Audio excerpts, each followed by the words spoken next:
Hello everyone, कैसे आप सभी। आई एम श्योर कि आप सभी ठीक होंगे। तो चलिए हम आज का वीडियो स्टार्ट करते हैं। आज के वीडियो में हम लोग देखने वाले हैं एक 6 नंबर का बहुत ही इंपॉर्टेंट क्वेश्चन जो है types and purpose of interpersonal relations. ठीक है, तो इसके पहले वाले वीडियो में हमने डेफिनेशन और मीनिंग देखा था कि इंटरपर्सनल रिलेशन एक ऐसा बॉन्ड है दो लोगों के बीच का जिसके थ्रू जो दो पर्सन है वो एक दूसरे को समझते हैं, एक दूसरे की चीज़ों को सुनते हैं और उनके बीच में जो है एक अच्छा सा बॉन्ड क्रिएट होता है। ठीक है, उसके और इस प्रोसेस में जो है दोनों का कम्युनिकेशन भी है बहुत ही इम्पॉर्टेंट होता है। ठीक है, अब हम देखते हैं कि इसके क्या क्या पर्पस और टाइप्स है। ठीक है, तो जो लोग भी चैनल पर नए हैं वो लोग चैनल को सब्सक्राइब कर ले, वीडियो को लाइक करें और अपने दोस्तों के साथ शेयर ज़रूर करें। ठीक है, तो चलिए स्टार्ट करते हैं। और हाँ, मुझे कमेंट्स आ रहे थे कि पैथो और जेनेटिक के क्वेश्चन डालिए, तो हम जल्दी से जल्दी जो है सीईटी का सिलेबस कंप्लीट करके पैथो और जेनेटिक की ओर ही आगे बढ़ेंगे। हम जल्दी से जल्दी जो है 2025 के भी जो भी प्रीवियस ईयर के एग्ज़ाम हुए हैं उनके भी क्वेश्चंस अब स्टडी करेंगे। ठीक है, तो सबसे पहले ये सीईटी का पोर्शन जो है ख़त्म कर देते हैं 2-3 दिन के अंदर अंदर। ओके, तो चलिए स्टार्ट करते हैं। Interpersonal relations are very important in nursing as they help in effective communication, understanding patient need and building trust। जो interpersonal relations होता है वो नर्सिंग में बहुत ही इम्पॉर्टेंट होता है, क्योंकि नर्स को जो है अपने पेशेंट के साथ भी डील करना होता है, अपने कोवर्कर के साथ भी डील करना होता है, डॉक्टर के साथ भी डील करना होता है, अपनी पूरी टीम के साथ डील करना होता है। ठीक है, तो इंटरपर्सनल रिलेशंस को मेंटेन करना बहुत ही इंपॉर्टेंट होता है, क्योंकि अगर कॉपरेशन चाहिए तो उसके लिए आपको अपना बिहेवियर, अपना कम्युनिकेशन मेंटेन रखना होगा। उसके थ्रू ही आप एक अच्छा ट्रस्ट बिल्ड कर सकते हो, अंडरस्टैंडिंग बिल्ड कर सकते हो और लोगों को अच्छे से समझ सकते हो, लोगों को चीज़ें अच्छे से समझा सकते हो। ठीक है, अब हम आगे देखते हैं कि पर्पस ऑफ इंटरपर्सनल रिलेशंस कि इसके क्या क्या पर्पस होते हैं। ठीक है, तो सबसे फर्स्ट पर्पस आता है इसका to promote effective communication, to establish trust, to provide emotional support. ठीक है, to understand the patient needs, to improve teamwork, to enhance learning and teaching, to maintain professionalism। ठीक है, तो ये इसके पर्पस थे। अब हम इन्हें डिटेल में देखते हैं। ओके, तो चलिए स्टार्ट करें। तो सबसे फर्स्ट आता है establish trust. Build a safe supportive environment, help patient feel secure and respectful. Interpersonal relationship maintain करने से क्या होता है, लोगों के बीच में एक ट्रस्ट मेंटेन होता है। जैसे कि अगर हम फॉर एग्जांपल के लिए देखें, अगर हम किसी हॉस्पिटल में है और वहाँ पे पेशेंट 8-10 दिनों से एडमिट है। ओके, 8-10 दिनों से वहाँ पे पेशेंट एडमिट है और हमारा उसके साथ एक अच्छा बॉन्डिंग बन गया है कि हम उसे आंटी अंकल करके बोल रहे हैं। अगर वो उम्र दराज है, वो भी उनके किसी छोटे छोटे काम के लिए हमें बुला रहे हैं, हेल्प कर रहे हैं, तो इससे क्या होता है लोगों के बीच में एक रिस्पेक्टफुल इन्वायरमेंट या फिर एक बॉन्ड क्रिएट हो जाता है, जिससे कि वो एक दूसरे की रिस्पेक्ट करते हैं और एक दूसरे को समझने की कोशिश करते हैं। ठीक है, तो इससे ट्रस्ट बन जाता है। ट्रस्ट बनने से अंडरस्टैंडिंग जो है बहुत अच्छी हो जाती है। अंडरस्टैंडिंग अच्छी होने से जो है पेशेंट के माइंड को ये लगता है कि नहीं यार, ये बंदा जो है सामने वाला सही है, तो मुझे इस पर ट्रस्ट करना चाहिए, और वो हमारे बताए गए इंस्ट्रक्शन को अच्छे से फॉलो करके अपनी हेल्थ में इम्प्रूवमेंट लाता है। ठीक है, अगला पॉइंट है to promote effective communication। To promote effective communication, interpersonal relationship help nurses and patient to understand each other clearly। एक अच्छा interpersonal relationship जो है एक दूसरे को समझने के लिए बहुत इंपॉर्टेंट होता है। अगर एक अच्छा IPR मेंटेन है पेशेंट और नर्स के साथ, तो वो एक दूसरे को बहुत ही अच्छे से समझ सकते हैं। To reduce channels of confusions और mistake in communication। अगर इफ़ेक्टिव कम्युनिकेशन रहा तो इफ़ेक्टिव कम्युनिकेशन के थ्रू क्या होता है, कन्फ्यूजन और मिस्टेक के चांसेस काफ़ी कम हो जाते हैं। तो जो एक अच्छा इंटरपर्सनल रिलेशनशिप है वो मेंटेन अगर है तो कम्युनिकेशन भी इफ़ेक्टिव होगा और जो है चीज़ों के बीच में मिसअंडरस्टैंडिंग कभी क्रिएट नहीं होगी। ठीक है, it builds a strong connection and improve patient care. मतलब IPR मेंटेन करने से पेशेंट और नर्स के बीच में एक अच्छा बॉन्ड बन जाता है, कि स्ट्रॉन्ग कनेक्शन का फॉर्मेशन हो जाता है, जिसके थ्रू जो है पेशेंट केयर में काफ़ी इम्प्रूवमेंट होती है, ठीक है। उसके बाद अगला पॉइंट देखते हैं, to provide emotional support. It help the patient feel less stressed and more relaxed. It give the patient confidence during illness or treatment. It create a positive environment which support healing. जो IPR है, IPR के through जो है हम लोगों को समझने की कोशिश करते हैं, उन्हें उनके साथ अच्छे सा बिहेव करते हैं, उन्हें जो है एक रिस्पेक्टफुल मैनर से उनसे बात करते हैं, तो क्या होता है पेशेंट के माइंड में एक हमारी पॉजिटिव छवि बन जाती है, जिसके थ्रू पेशेंट यह कहता है कि यार ये सामने वाला सही है। तो हम उन्हें फिर बातों बातों में ही इमोशनली सपोर्ट देते हैं। इमोशनल सपोर्ट देने से क्या होता है पेशेंट को उनकी बीमारी के टाइम में थोड़ा कॉन्फिडेंस आता है कि नहीं यार मैं ठीक हो जाऊंगा। उनका स्ट्रेस रिलीज़ होता है, एंजाइटी रिलीज होती है, एक पॉजिटिव इन्वायरमेंट क्रिएट होता है जिससे कि हीलिंग प्रोसेस बिल्ड होती है। इसीलिए आईपीआर जो है मेडिकल फील्ड में बहुत ही इंपॉर्टेंट होता है, ठीक है। अगला पॉइंट है to understand the patient need. If IPR help the nurse identify the physical, emotional, and mental needs of the patient. IPR allow better assessment through open communication. IPR leads to personalized and appropriate care. IPR की help से जो है nurse patient की physical, mental या फिर emotional needs को समझ सकती है। अगर पेशेंट के साथ हमारा बिहेवियर अच्छा है तो पेशेंट हमें जो है अपनी चीज़ें अपने साथ हमारे साथ शेयर भी करेगा, और कहीं ना कहीं कुछ अगर पेशेंट ज़्यादा टाइम तक है तो हम उसकी जो नीड्स है उन्हें खुद ब खुद भी भापने लग जाते हैं, ठीक है। तो आईपीआर मेंटेन करना इसीलिए भी इम्पॉर्टेंट है क्योंकि हम पेशेंट की जो नीड्स है उन्हें अच्छे से समझ पाए, ठीक है। इसके थ्रू क्या होता है कि एक तो एक कम्युनिकेशन बहुत अच्छा हो जाता है। कम्युनिकेशन अच्छा होने से पेशेंट हमें इफ़ेक्टिवली हमारी जो बात है हम उनसे कर पाते हैं, वो सुनता है, समझता है, और कहीं ना कहीं ट्रस्ट बिल्ड हो जाता है, जिसके थ्रू पेशेंट हम पे भरोसा करना भी स्टार्ट कर देता है, जिससे कि हीलिंग प्रोसेस भी प्रमोट होती है, ठीक है। उसके बाद अगला पॉइंट है to improve team work. Team work करने के लिए सबसे फर्स्ट वर्क क्या होता है, effective communication then understanding.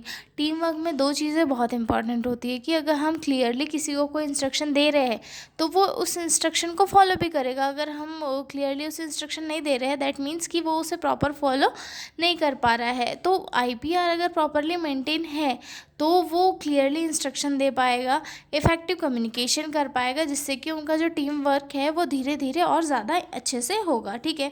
IPR strength cooperation between nurses, doctors and other staff. IPR के इम्प्रूव होने से लोगों के स्टाफ के बीच में जो है कोऑपरेशन भी इम्प्रूव होता है, ठीक है। IPR help in sharing duties and responsibilities more effectively.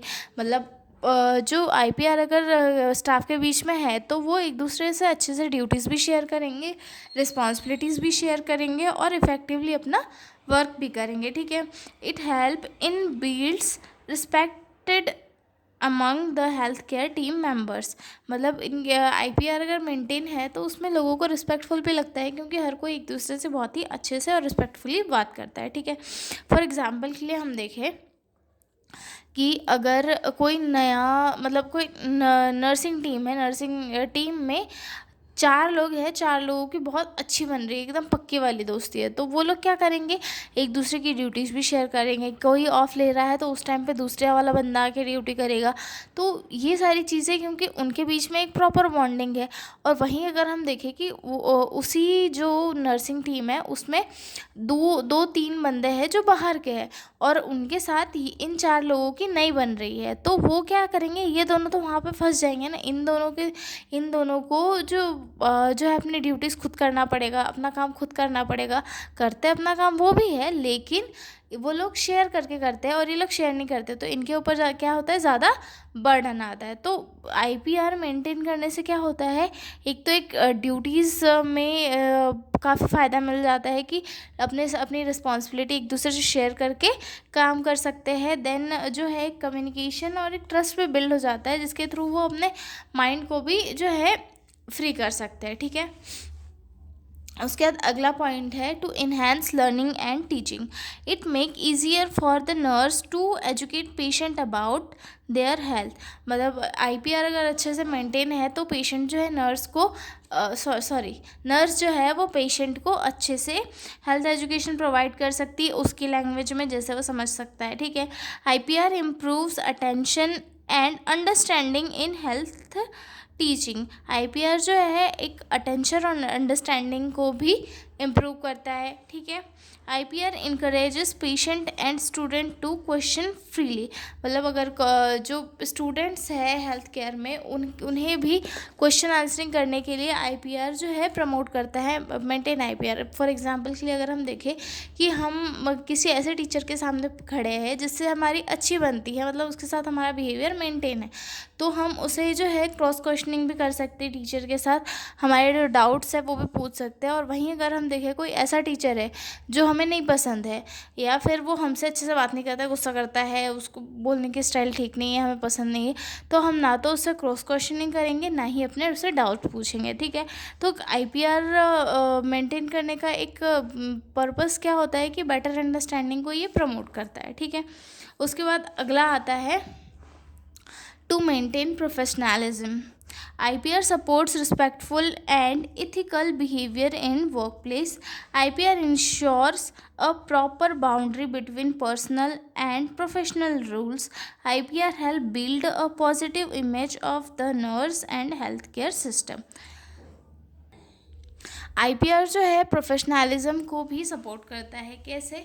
मतलब आईपीआर के थ्रू लोग एक दूसरे को समझते हैं, साथ ही साथ उनका जो प्रोफेशन है उसे भी समझने की कोशिश करते हैं, और जिसके थ्रू वो एक दूसरे की रिस्पेक्ट करते हैं, उनके जो प्रोफेशनल रोल्स है उन्हें करने के लिए भी उन्हें ये करते हैं। ठीक है, उसके बाद आगे देखते हैं हम इसके टाइप्स की, आईपीआर के कितने कितने टाइप होते हैं। ठीक है, इंटरपर्सनल रिलेशंस के कितने कितने टाइप होते हैं हम वो डील करेंगे, तो चलिए देखते हैं। ठीक है, तो सबसे फर्स्ट आता है इसमें सोशल रिलेशनशिप। सोशल रिलेशनशिप कैसा होता है?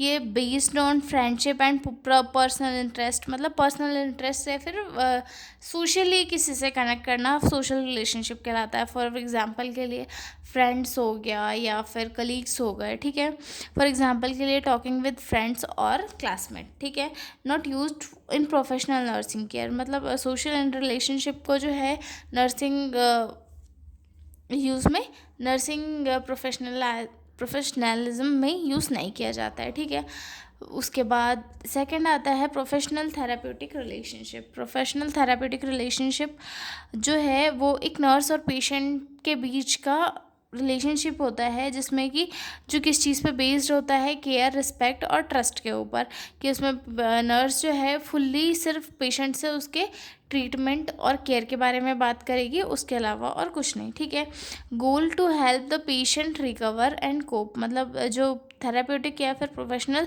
रिलेशनशिप का एक ही गोल होता है कि जो पर्टिकुलर गोल है, जैसे कि पेशेंट को रिकवर करवाना है, तो उसी पर वर्क किया जाता है। ठीक है, उसके बाद intimate relationship. Intimate relationship based on love, close और इमोशनल बॉन्ड।